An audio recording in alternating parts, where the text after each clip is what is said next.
Kembali lagi di Sapa Indonesia Pagi Saudara, kali ini bersama saya Putri Oktaviani.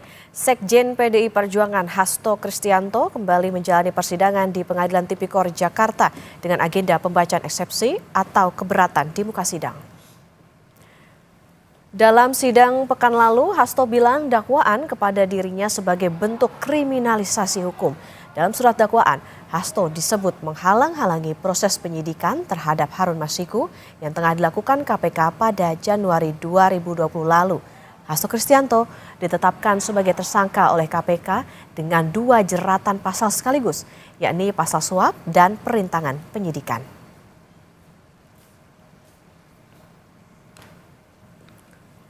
Dalam surat dakwaan jaksa KPK yang dibacakan dalam sidang pekan lalu, Hasto didakwa menghalang-halangi proses penyidikan terhadap Harun Masiku yang tengah dilakukan KPK pada Januari 2020 lalu.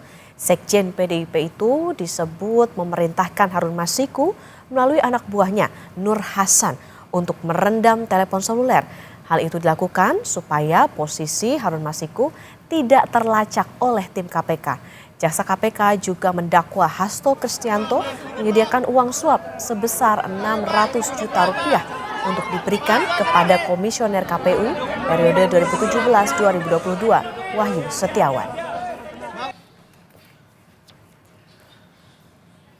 Kita pantau lebih lanjut sidang Sekjen PDI Perjuangan Hasto Kristianto di Pengadilan Tipikor Jakarta. Ada jurnalis Kompas TV Renata Panggalo dan juru kamera Roy Ilman di sana. Renata, selamat pagi. Jadi apa saja yang akan menjadi poin eksepsi atau keberatan Hasto dalam sidang hari ini?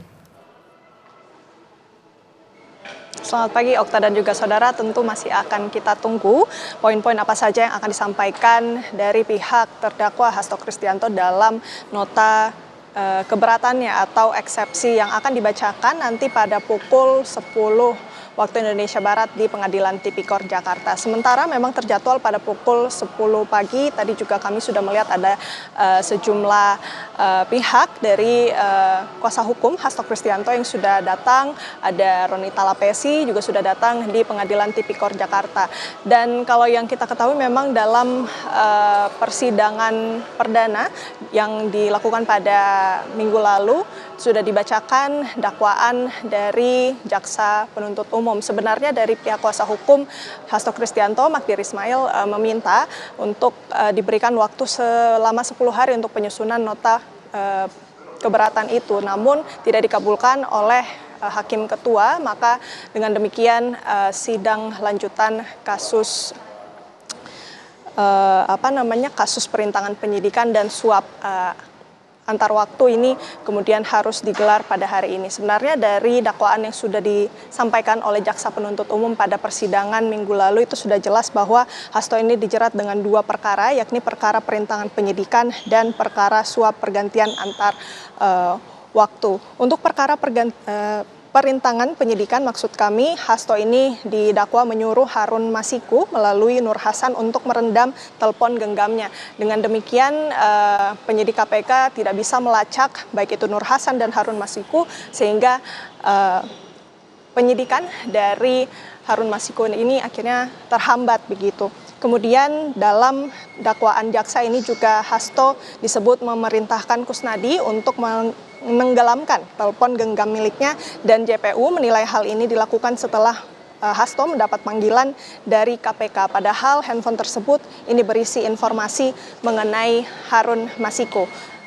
Selanjutnya Okta, untuk perkara suap pergantian antar waktu ini Hasto didakwa menyuap mantan komisioner KPU Wahyu Setiawan sebesar 600 juta. Suap itu diberikan kepada Wahyu Setiawan untuk mengurus penetapan pergantian antar waktu anggota DPR periode 2019-2024 Harun Masiku. Dan Hasto ini juga didakwa memberi suap bersama-sama orang kepercayaannya, yaitu Doni Tri Istiqomah dan Saiful Bahri serta Harun Masiku turut serta dalam suap ini. Dan kita nantikan untuk sidang pembacaan nota keberatan atau eksepsi ini akan digelar pada pukul 10. Apa saja poin-poinnya kita nantikan pada pukul 10, Okta. Oke, pekan lalu ada 2 dakwaan, yakni suap dan perintangan penyidikan. Tentu kita nantikan seperti apa berjalannya sidang eksepsi hari ini untuk Sekjen PDI Perjuangan Hasto Kristianto di pukul 10 waktu Indonesia Barat. Terima kasih jurnalis Kompas TV Renata Panggalo dan juru kamera Roy Ilman.